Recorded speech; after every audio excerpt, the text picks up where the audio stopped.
What's up, guys? Luis from Lumina here, and it is 2021, and today I'm gonna list what I think are going to be some of the #1 side hustles for 2021, or just top side hustles in general. So let's get started. Alright, so those of you that are new to the channel, guys, you probably found me by finding my t-shirt hack videos and sublimation tutorials and such, but I do a lot of different things. I do consider myself what I call a digitalpreneur, just somebody that's always looking into different things and to different ways of making money. So right now, what I do professionally day to day, I am the marketing director for an awesome beef jerky company called Wicked Cuts Jerky. If you guys want to check that out, I'm gonna put a link below with a special coupon code for you guys to save 20% off of that. But anyways, as far as side hustle, guys, you know, I do YouTube, I do t-shirts, I have my own t-shirt business, I also sell decals on the side, I flip electronics, and I also do some freelance work for graphic designing, marketing for local businesses and things of that nature. So yeah, guys, so you're probably here because, yeah, I mean, the title says, you know, easy ways or side hustles, easy side hustles to do in 2021. And that's pretty much what we're going to be talking about. Every single side hustle that you're going to hear about today, you need to invest minimal to almost no money into it. And honestly, there should be something in this video for everybody at any skill level, and honestly something for at least one thing for everybody. So, you know, guys, when I started doing YouTube, and I tell my story here and then, you know, there was a lot of naysayers. There was a lot of people that always made fun of me for having a side hustle, even when I started doing decals out of my house, and even when I got into the whole graphic design world and marketing. Nobody's gonna believe in you at the beginning as much as yourself, or you know, your close, maybe even your close family. But I'm just here to tell you that it is very doable. Don't ever let anybody knock your hustle. Don't let anybody down talk you on doing any of these things on this list, because I didn't listen to people. I kept doing what I wanted to do. I moved forward. I wanted to be, you know, a part-time YouTuber and hopefully one day be full-time. But and here I am. You know, I actually make good supplemental income from YouTube and from my videos. Yeah. So, anyways, guys, enough about me. If you guys can please hit that thumbs up button. Yeah, pretty much like the video, guys. It helps the algorithm. You guys hear about that in every single video that you hear from everybody on YouTube, pretty much. So help your boy out. But let's get started. Alright, guys, so none of these are in any specific order. I'm just gonna kind of, you know, some notes I have here written down of the different type of side hustles that I think will benefit pretty much almost anybody in 2021. And one of the biggest things that people ask me is, how can I sell things? Like, for example, if you're an artist, how can you sell things online without investing much? And guys, it's super easy, honestly. If you're able to draw, if you're able to do graphic design, if you're able to, you know, if you just have an idea of a logo in your head, you can slap that on a t-shirt, you can slap that on pretty much anything. And so pretty much that brings me to my first thing on the list, and it's starting pretty much either a clothing line or a culture type of company, kind of like Supreme, or, you know, just your own branded t-shirts and stuff. And that's with using print-on-demand services like Teespring and Spreadshirt, and also Redbubble, where you just upload an image essentially into their website, and they pretty much pre-fill that logo or that saying or that image onto all kinds of different items, whether it's t-shirts, mugs, aprons, pillows, sweaters, pretty much anything, you name it, they have it on these websites. They're called print on demand.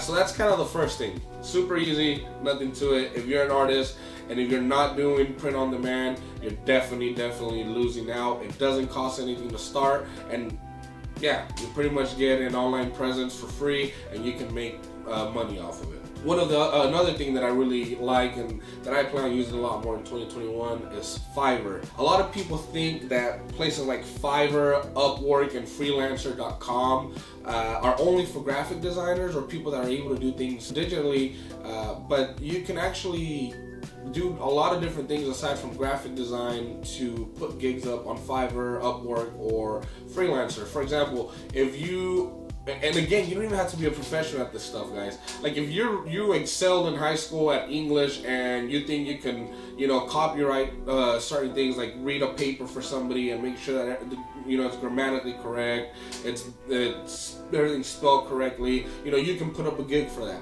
If you're able to take good Instagram pictures, you can put up a gig for that. If you're able to pretty much do like me, graphic design, and you're able to design logos for people, t-shirts for people, brochures, you can put up a gig for that.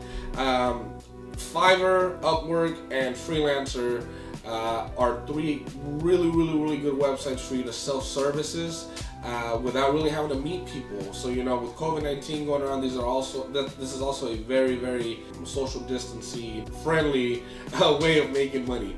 So check out one of those services, guys. The one thing I would recommend is when you guys set up a gig, maybe try to get some of your friends, your family, people that you know, or companies that you already do work with, to purchase a gig.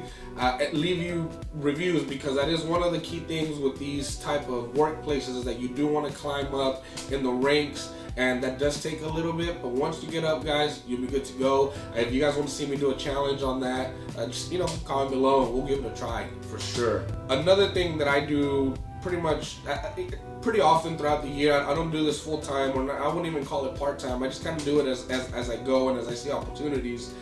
Reselling items. So if you're a big garage sale goer or flea market or swap meet like myself, you tend to find pretty good deals sometimes. You can buy to resell on either eBay, on OfferUp, you have Mercari, Facebook Marketplace. You have tons and tons of online marketplaces that you're able to buy and resell items that you find at a low cost, maybe at a garage sale, swap meet, or even within your local markets. So for example, I do a lot of electronic flipping on eBay specifically, just because it's through PayPal, it's easy to do. I put up ads in Facebook Marketplace, OfferUp, and sometimes 5 miles if you boost a little ad. But pretty much buying electronics from people, and I buy them for a low profit. I flip them for a bit higher. Typically I make anywhere from 30 to 40% profit on each cell phone, tablet, whatever it is. It's not super difficult to do, as long as you don't get iCloud lock devices or Android lock, and even for some of that there's workarounds to how you sell it. I don't want to get too deep into that, but I would recommend reselling, buying low, pretty much selling high. There's no gimmicks, there's no tricks. Anybody can do that. You can start with a very minimum budget and work yourself up to much higher profit. So let me add one last thing to that. Not only can you buy low and sell high, it doesn't have to be used items per se, guys. You can also even do it with brand new items. For example, like the PlayStation 5 is probably one of the biggest examples right now. It's in super high demand. If you're able to get your hands on some of those and flip them, to me, I have a cap morally what I will resell something for, but you definitely have a lot of people out here that are making tons and tons of money, or that made tons of money this past holiday season buying and reselling the PlayStations. Another really good thing that I know for buying low, selling high when they launch is sneakers. I'm not a sneaker person. I don't really do the sneaker flipping business very often, but I do know it's really big, and it's very fruitful. If you guys want to learn more about sneakers and sneaker flipping and pretty much everything about that type of stuff, I'm gonna link up here my buddy Rico Copeland's YouTube channel. Man, he has pretty much every single thing that you can think of about sneaker flipping, shoe flipping, whatever you want to call it. He's the GOAT at that, so go check him out, guys. Of course, guys, this is going to be on the list, YouTube and affiliate marketing. Now, why am I combining these two together? I feel that these kind of go hand in hand. A lot of people tend to separate these as two different things. I don't, because in my experience, they work with each other. So, you know, guys, YouTube, people say it's a hard thing to get into, but honestly, it's about the grind. It's about the consistency. If you start now and, you know, stay consistent with a niche topic, you'll make it, guys. I have no doubt that you'll make it. You know, if you see some of my older videos, they're dusty, they're crusty, you know, so equipment's not really necessary.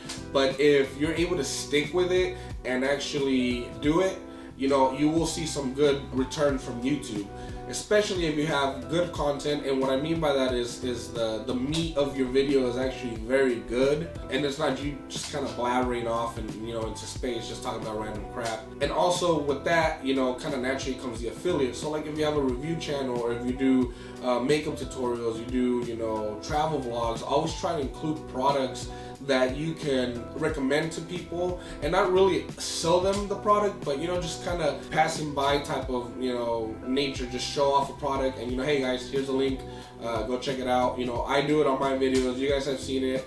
It helps out, you know, the channels. And it doesn't have to be just YouTube. You can have a blog, you can have YouTube videos in that blog, and then you want to have affiliate links to Amazon, to Resell, to pretty much whatever company it is that you're doing affiliate marketing with, for you to make, you know, some extra coin. The next thing that I'm going to talk about is food delivery, and kind of like, it's kind of odd to say it this way, but like renting yourself online. I know it sounds so horrible, but essentially that's what it comes down to. So what I mean by renting yourself online, you know, I'm talking about the Ubers, the DoorDashes, the Postmates. I definitely suggest, if, you know, you want quick cash and you're not working for whatever reason, I think signing up to multiple of these services, as long as you stay within the same niche, is definitely beneficial, especially if you're just, you know, it's better than sitting around at the house not making any money. And I mean, why not? You know, you have a car that's just sitting there. As long as your car qualifies, it's just literally sitting there, and you can either, you know, deliver things to people. If you don't want to deal with people at that level, you can also even just do like the Amazon, I forget what it's called, but, you know, you can deliver for Amazon as well with the regular car.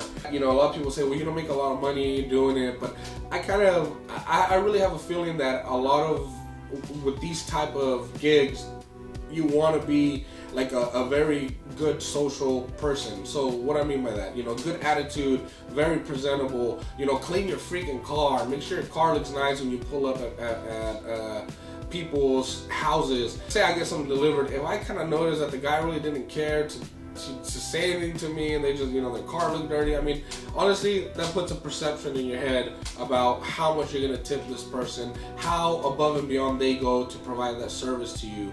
Again, I might be different than other people, but I do suggest, you know, those few tips when you're doing these type of things. And to add to these kind of rent yourself services, you know, there's a bunch of others, guys. You know, you have Turo, where if you have a car that's newer and it just sits there, you can rent it out. You can rent it out to people that visit the city. You can rent it, you know, to friends, families through this app that a lot of people are actually starting to use instead of your traditional car rental places like Hertz or Budget. You know, you also have your other like actual services, like, you know, where you can clean for people, or even walk people's dogs, like on Wag or Rover, where you can actually babysit dogs. There's an abundance of apps that you can work for, and that you can do services and make some good money. One gig that I'll never notice anybody talk about, and I don't understand why none of my YouTube peers talk about, but I am gonna touch base on this, is be a print broker. What is a print broker? Pretty much sell print services or print marketing items, business cards, signage, the plastic, you know, dividers now for COVID. Those are really good. Masks. T-shirts, uniforms, stuff like that, guys. There's easy ways to sign up to be a print broker. You know, like if you use Uprinting or some of these other major websites, even like Vistaprint has a print broker program that you're able to sign up, where you even get steeper discounts to resell print material. And this also, you know, you don't have to be a graphic designer to do this. A lot of people already have the design done, or they have their logos done, so you just kind of pass that on to the print shop. But, you know, if you do get customers, that need designs, you can always hire people from Fiverr, from one of the first things on the list, to make these designs. You pass on the charge to the customer, and then now you're making money both ways between the Fiverr design and now also the print brokering. Super easy to do. I am gonna probably be doing an ebook on print brokering just because it's one of my favorite things to do. I feel like you can make some really good money on that, and it doesn't really cost anything to invest into it aside from posting up a few ads that you sell business cards or stuff of that nature. Anyways, guys, that wraps it up for this episode. I hope I didn't just talk too fast. I hope that you got some type of value out of this and maybe puts into perspective how many different things there is for you to do as side hustle. Now, key word with today's video is side hustles. While some of these can become very sustainable, like YouTube, some of like DoorDash, Uber, stuff like that, you can definitely do it full time. There's definitely other things that I think that are more better in return for actual businesses, so stay tuned for that video. I'm also going to be dropping that here in the next week or two. Best businesses to start at that I feel in 2021. Thank you so much for tuning in. Don't forget to hit the like button. Subscribe to the channel, guys, if you found some value in this video. Catch you in the next one.